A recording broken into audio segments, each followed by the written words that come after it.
Hello friends, good morning. Welcome back to my channel Shrima ওয়ার্স ব্লগসে নিয়ে চলে এলাম নতুন একটি ভিডিও। আশা করি তোমরা সবাই ভালো আছো, আমরাও ভালো আছি। তাই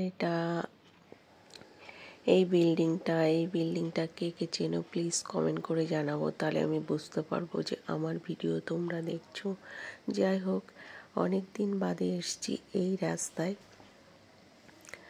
কারণ এতক্ষণ আমি আইডিয়ালে ছিলাম। তো আইডিয়াল থেকে হাঁটতে হাঁটতে এসেছি এই জায়গাটা জাগারডাঙ্গা মোড়। তো এখান থেকে সোজা যাব সেই শৈলেন ভাস্কর্য হাড়ভাঙা হসপিটালের ওখানে রয়্যাল বিল্ডিংয়ে। বাট একটাও রিক্সা পাচ্ছি না। যাই হোক, একটা রিক্সা পেয়েছিলাম, 100 টাকা বলছে, বাট আমি তো অত টাকা দেবো না। এখান থেকে 10 মিনিটের রাস্তা। তো আর একটা রিক্সা আসলো, তো ওনাকে জিজ্ঞাসা করি দেখি উনি কত বলছে। হ্যাঁ, তো উনি অনেক টাকা বলছিল। তো আমি হাঁটতে হাঁটতেই চলে এসেছিলাম। তো 10 তলায় উঠে আমি এই দৃশ্য দেখে আমার মন শান্তি হয়ে গেছে, আমার সব কষ্ট নির্মূল হয়ে গেছে এই প্রাকৃতিক দৃশ্য। আর এদিকে দেখো স্কুলটা, আন্টি জানলা দিয়ে স্কুলটা দেখা দেয়, ভাইয়া খুব সুন্দর খুব সুন্দর। এদিকে গ্রিন হাইটস, এদিকে মানে পুরো নিউ টাউনটা এদিকে দেখা যায়। তা আমি তো দুচোখ কোনো দিকে দিচ্ছি না, শুধু এই দিকেই দিচ্ছি, দিয়ে দেখছি। আর এই যে দেখো, এটা হচ্ছে গ্রিন হাইটস দেখা যাচ্ছে। তো পুরো গ্রিন আর গ্রিন লাগছিল। এই বিল্ডিংয়ে আমি যতবার এসেছি খুব বৃষ্টি হয়। আন্টির বাড়িতে তো সারা শীতকাল আসিনি, আন্টি বাইরে গেছিল ছেলের। গুড ইভিনিং, চলে এসেছি। তো এখন আছি দেখো কাজ হয়ে 10 তলা, ঢুকেছিলাম হচ্ছে রয়্যাল বিল্ডিংয়ে। তো এখান থেকে কেমন লাগছে দেখো, পুরো জ্যোৎস্নার আলোর মতো জ্বলছে সব। তো কাজ শেষ হলো জাস্ট, এবার বাড়ির দিকে যাব। তো চলো, আন্টিরা অনেক গল্প করছে, কারণ কালকে এখানে ওদের বিয়ে বাড়ি আছে। তো সব ফেসিয়াল করলো, এখন নিচে যাব। আজকে তো সারাদিন কিচ্ছু ব্লগ করতে পারিনি, জানি না কি করব। বাড়ি গিয়ে দেখি আবার রান্না বান্না কি আছে। আজকে ভেবেছিলাম একটু লাইভে বসবো, তা জানি করতে পারবো কি বলতে পারছি না।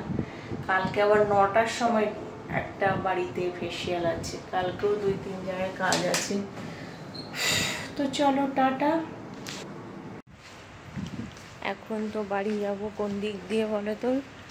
হাড়ভাঙা হসপিটাল শৈলেন ভট্টাচার্যের ওই দিক দিয়ে যাব।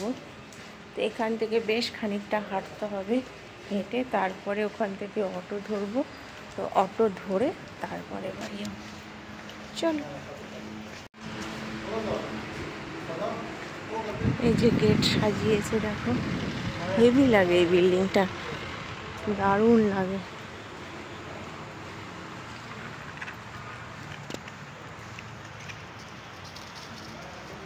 কুকুরের বাচ্চা, বিয়ে বাড়িতে কুকুরের বাচ্চা। এরা কিন্তু সব বড় লোক কুকুর। কেন বলো তো? এই রয়্যাল বিল্ডিংয়ের সামনে এরা আছে, তো তাই বলে এরা বড় লোক সব কুকুর। কতগুলো বাচ্চা দেখো, গাট্টা গোট্টা। ও বাবা, কেমন করছে আবার গো, গায়ের চেহারাগুলো দেখো, আমাকে করছে। ওই পাইপের মধ্যেও আছে, ওই যে পাইপ দেখছো, ওই পাইপের মধ্যেও এদের বাসা। তো গুড ইভিনিং বন্ধুরা, এসছিলাম এই বিয়ে বাড়িতে কাজে। তো হয়ে গেছে, এসছি সেই 3:30 আইডিয়াল থেকে এসছি। এই দেখো, দেখে আমার পেছন ধরেছে, ওই একটা এই একটা আমার পেছন ধরেছে। তো এখন এখান থেকে হেঁটে তারপরে যাব। এইসব বিল্ডিংয়ে কিন্তু এখনো লোক বেশি আসেনি,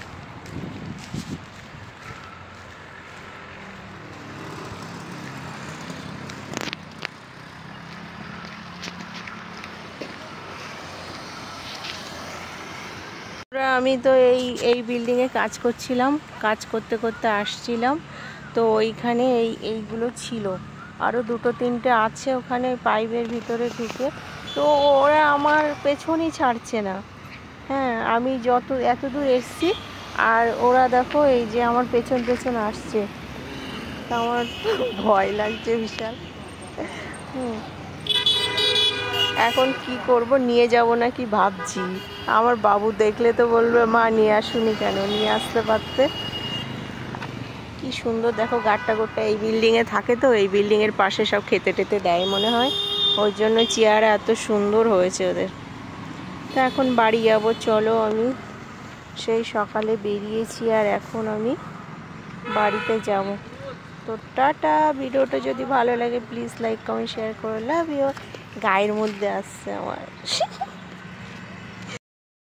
তো আমি এতটা রাস্তা হেঁটে চলে এসেছি হড়ভাঙা হসপিটালের এই মোড়টা, এখানে অটো ধরবো বলে দাঁড়িয়ে আছি।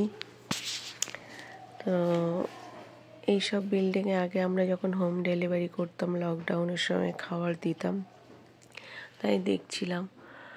আর এই দেখো মানে হাড়ভাঙা হসপিটালের ওইখানে এই স্টপেজটা, এখান থেকে সোজা এই রাস্তা দিয়ে যেতে হয়। বাড়ি এসে গেছি বন্ধুরা, দেখো দাদা চারিদিকে ধুনো ধরিয়ে পুরো ঘর ধোয়া ধোয়া করে দিয়েছে। ওই ধুনোটা ভালো ছিল গো, যে সকালে নিলাম, যে ভালো হয়েছে, পুরো ঘর একদম ধুনো ধুনো করে দিয়েছে। ভালো লাগে এরকম। বাবুর ঘরে দিয়েছিলে তো? বাবুকে দিয়ে বাবু দিয়েছে। উড়িয়ে সর্বনাশ, আমার ছেলে আজকে দেশে ধুনো কি করেছে দেখো, পুরো মানে ধুনো ধুনো করে দিছে একেবারে। দাদা আজকে এইটা লাগিয়েছে এখানে র্যাকটা, এইটাকে পরিষ্কার করতে হবে আমার। কালকে তো 9টায় বেরোবো, জানি না কি হবে। কি গো? তা বন্ধুরা এতক্ষণ তো লাইভ করছিলাম, লাইভ সেরে ভাতটা বসিয়ে দিয়ে আসলাম। দাদা তো তরকারি রান্না করে গেছে, তো ভাত বসিয়ে, ভাত তো ফুটে গেছে, বন্ধ করে রেখে এসেছি। 10 মিনিট পরে গিয়ে আর একটু ফুটাবো, ফুটিয়ে তারপরে করব, নামিয়ে দেব। তো যাই হোক, আজ প্রায় 10 দিন মতো হয়ে গেল নেল পালিশ তুলে ফেলেছি দেখো হাত থেকে। তো নেল পালিশ পরার টাইমই পাচ্ছি না। তো এই যে নিয়ে এসেছি নেল পালিশ গোল্ডেন কালারের, তো এখন একটু মাখবো হাতে পায়ে। তো আজকেও চাপে ছিলাম কাজের, কারণ সকালে সেই বেরিয়েছি, বাড়ি এসেছি প্রায় 8টা বেজে গেছে। ভেবেছিলাম আজকে লাইভে বসবো সুন্দর করে, কিন্তু লাইভটা যেমন ঝটপট হয়ে গেছে, কারণ দাদা যেহেতু রান্না করেছে ওই জন্য 8:30টায় আমি বসে পড়েছি, 9:30টায় ছেড়ে দিয়েছি। ভালোই, অনেকে আমার পাশে ছিল, অনেকে ভালোবাসা দিয়েছে, তো তাদের অনেক অনেক ধন্যবাদ। এইভাবে আমার পাশে থেকো, সঙ্গে থেকো, তাহলেই হবে। যাই হোক, তো হচ্ছে আজকে তেমন কিছু ব্লগ করতে পারিনি। আমি গেছিলাম সে রয়্যাল এনফিল্ড বিল্ডিংয়ে, তো ওখানে কিছু কিছু সিনারি তুলে নিয়ে এসেছি, তো সেগুলো শেয়ার করব। তো এই ছিল আমার আজকে ছোট্ট একটু ভিডিও, আশা করি তোমাদের সবার ভালো লেগেছে। তো ভিডিওটা ভালো লাগলে প্লিজ লাইক কমেন্ট শেয়ার করো। Tata, love you all. সবাই ভালো থাকবে, সুস্থ থাকবে, পজিটিভ থাকবে, ঠিক আছে? তো এখন আমি নেল পালিশটা পরে নিই। টাটা।